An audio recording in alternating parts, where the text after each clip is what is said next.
एक दफा का जिक्र है, चीन के दूर दराज देहात में 5 चीनी भाई समंदर के किनारे एक छोटी सी झोपड़ी में अपनी माँ के साथ रहते थे।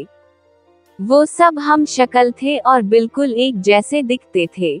सब चीनी भाइयों में कुछ ऐसी खुसूसियात थी जो और किसी में नहीं थी। पहला चीनी भाई पूरे समंदर को निगल सकता था। दूसरे चीनी भाई की गर्दन लोहे की थी। तीसरा चीनी भाई अपनी टांगें बहुत दूर तक फैला सकता था। चौथे चीनी भाई को आग नहीं जला सकती थी और पांचवा चीनी भाई अपना सांस बहुत देर तक रोक सकता था। हर सुबह पहला चीनी भाई समंदर पर मछलियां पकड़ने जाता था और शाम तक जितनी मछलियां पकड़ता था उनको बाजार में जाकर बड़ी अच्छी कीमत पर बेच देता था। एक दिन समंदर पर जा रहा था तो पड़ोसियों का एक लड़का भी इसके साथ हो लिया। उसने बहुत मना किया लेकिन लड़का बाज नहीं आया। दोनों जब समंदर पर पहुंचे तो पहले चीनी भाई ने एक ही सांस में तमाम समंदर का पानी निगल लिया। समंदर खाली हो गया तो उसमें मौजूद तमाम चीजें वाज़ेह हो गईं।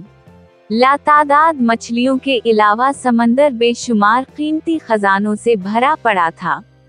लड़का ये सब देखकर दीदा हो गया और दौड़ा खजाना समेटने के लिए। पहले चीनी भाई ने तो सिर्फ इतनी ही मछलियां पकड़ी जितनी वो रोज पकड़ता था।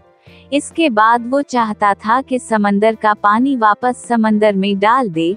उसने लड़के को आवाज दी, लेकिन लड़का कभी एक चीज उठाता कभी दूसरी की जानिब लपकता। इसे कुछ सुनाई नहीं दे रहा था। इधर पहला चीनी भाई अपने मुंह में इतना ज्यादा पानी उठाए उठाए थक गया था। बस बहुत हो गया लड़के, अब वापस आ जाओ। इसने फिर लड़के को आवाज दी लेकिन उसने नहीं सुना। इंतजार करके पहला चीनी भाई जब बेहाल हो गया और इसकी बर्दाश्त से बाहर हो गया तो उसने वो पानी समंदर में उगल दिया। उसके साथ वो लड़का भी पानी में डूब गया। पहला चीनी भाई जब अकेला गांव वापस आया तो गांव वालों ने इससे लड़के के बारे में पूछा लेकिन वो कोई जवाब ना दे सका। गांव वाले सब समझ गए कि इसने लड़के को मार दिया तो इन्होंने अदालत में जाकर इसकी शिकायत कर दी। सिपाही पहले चीनी भाई को पकड़कर अदालत में ले गए और लड़के के कत्ल के जुर्म में उसको सजाए मौत सुना दी गई। हुजूर वाला, क्या मैं आखिरी बार अपनी माँ से मिलने जा सकता हूँ? पहले चीनी भाई ने जज से पूछा। हाँ, इतनी रियायत तुम्हें दी जा सकती है। जज ने कहा।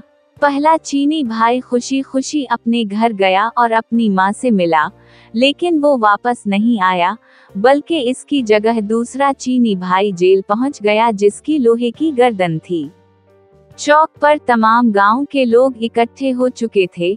जल्लाद हाथ में तलवार लिए मुजरिम की गर्दन उड़ा देने के लिए तैयार खड़ा था। सिपाही मुजरिम को पकड़कर लाए और इसकी गर्दन शिकंजा पर रख दी। जल्लाद आगे बढ़ा और पूरी कुव्वत से तलवार मुजरिम की गर्दन पर मारी, लेकिन दूसरा चीनी भाई मुस्कुराता हुआ उठ खड़ा हुआ। चूंकि इसकी गर्दन लोहे की थी इसलिए तलवार ने इस पर कुछ असर नहीं किया।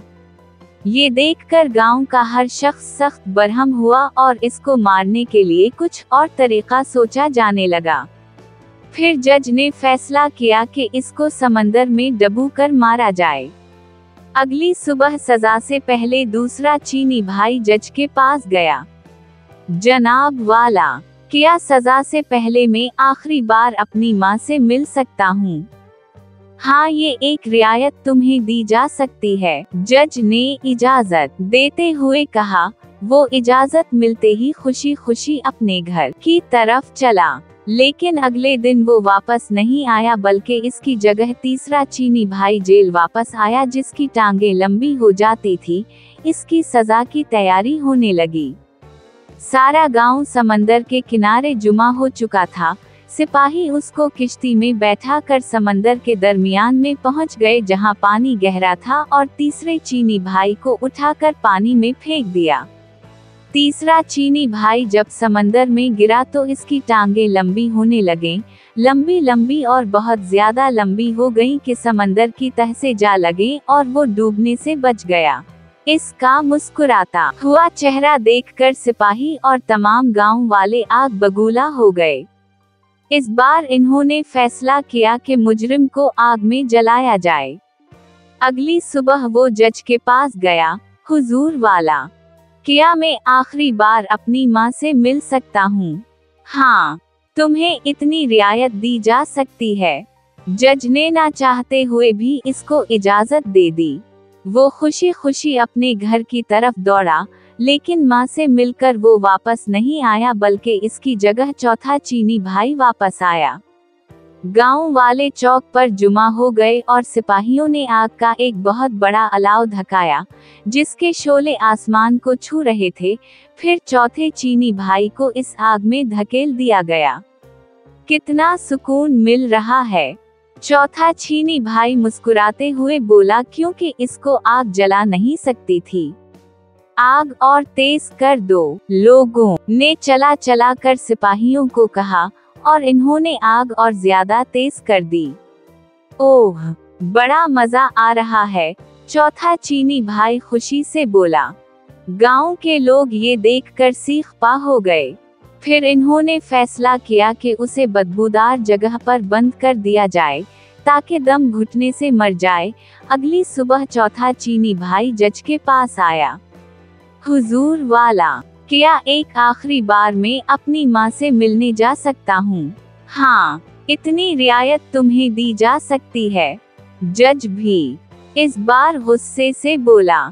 इजाजत मिलते ही चौथा चीनी भाई दौड़ा दौड़ा अपने घर गया, लेकिन वो अपनी माँ से मिलकर वापस नहीं आया, बल्कि इसकी जगह इसका पांचवा चीनी भाई आया।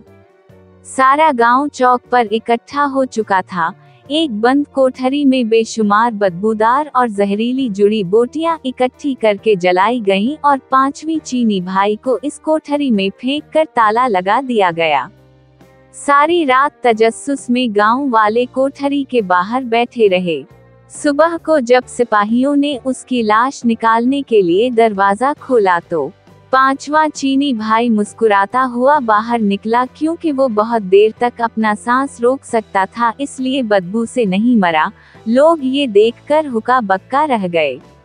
जज आगे बढ़ा और बोला, हमने तुम्हें हर मुमकिन तरीके से मारने की कोशिश की, लेकिन तुम हर बार बच गए। इसका मतलब है कि तुम बेगुनाह हो, लिहाजा तुम्हें इस जुर्म से बाइज्जत बुरी किया जाता है। अब तुम आजाद हो। तमाम गांव वालों ने भी जज की इस बात से इत्तेफाक किया और इसका पीछा छोड़ दिया।